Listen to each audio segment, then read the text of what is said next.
well, listening across that interview was Roger McNamee. He was an early investor into Facebook. He's also the author of the book Zucked. Roger, what did you make of what you just heard? Well, I would ask you, Christian, and I would ask all of our viewers, who do you find more credible?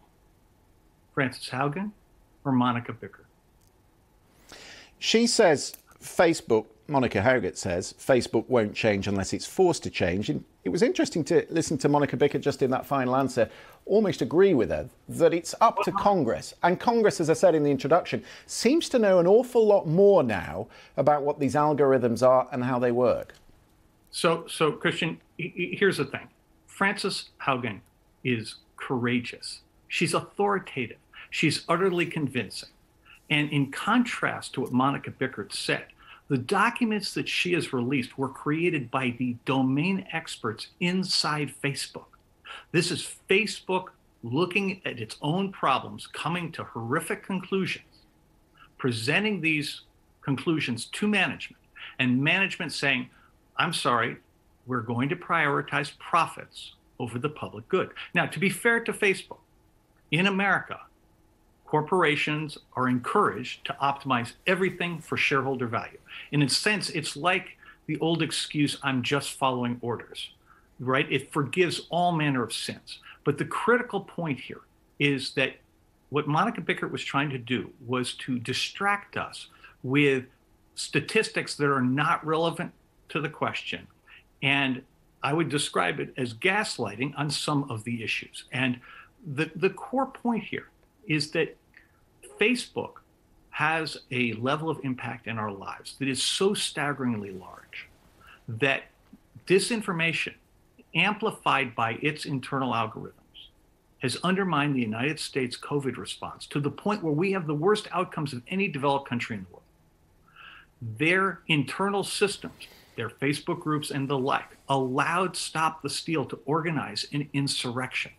The problem with Facebook is that it connects everybody in the world. And so really dangerous ideas that are certainly in the United States permitted to exist by the First Amendment, which previously were locked into the corners of society, now have access to the whole world, and it gives them the ability to mainstream the most violent, dangerous things. And Facebook is complicit in all of that because the way its business model works, it prioritizes profit over absolutely everything else. And by the way, that is understandable. The issue here is not Facebook breaking the law. No. The issue here is the things that are permitted in the United States that should not be permitted. And you could also argue that Facebook's not the only company doing it. I mean, there is corporate surveillance across many industries, and they are taking our information and they're using it and influencing the decisions we make. May I follow up on that, Christian? May I follow up on that? Because you're absolutely correct. That is the key point.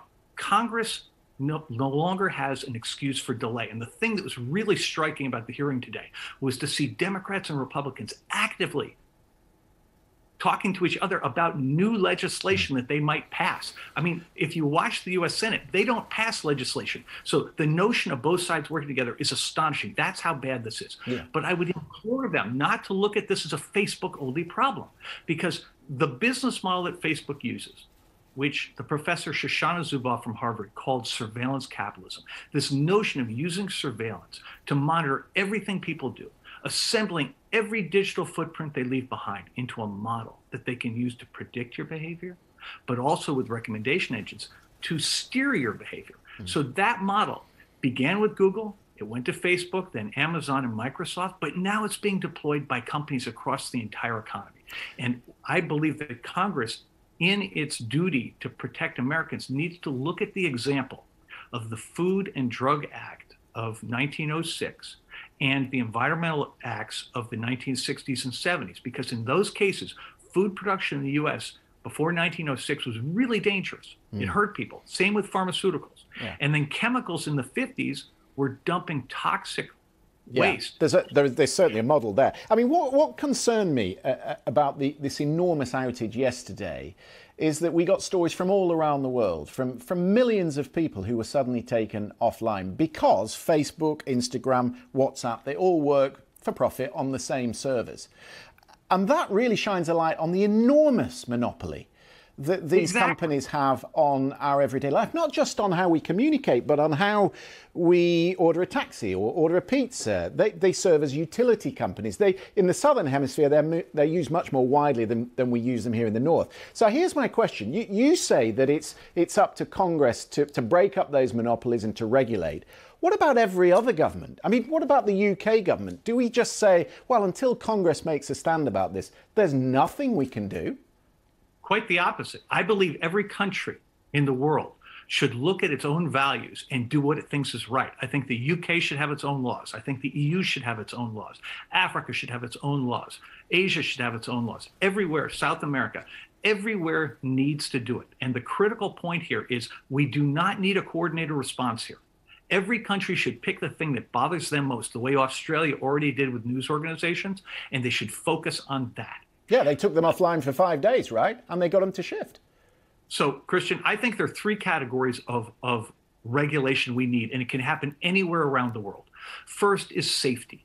I don't believe that the tech industry has incentives to make safe products today. And this is not just about internet platforms. Think about artificial intelligence and the way it is misused in the lending world or in job applications or in predictive policing, where bias undermines the quality of what you're doing, and it's all protected by a black box. Think about facial recognition or smart devices that track you everywhere. So we need to have safety. And I'd like to see something that looks like the Food and Drug Administration, that has to approve you every single year to say you're safe. And if you're not safe, the penalties are staggering.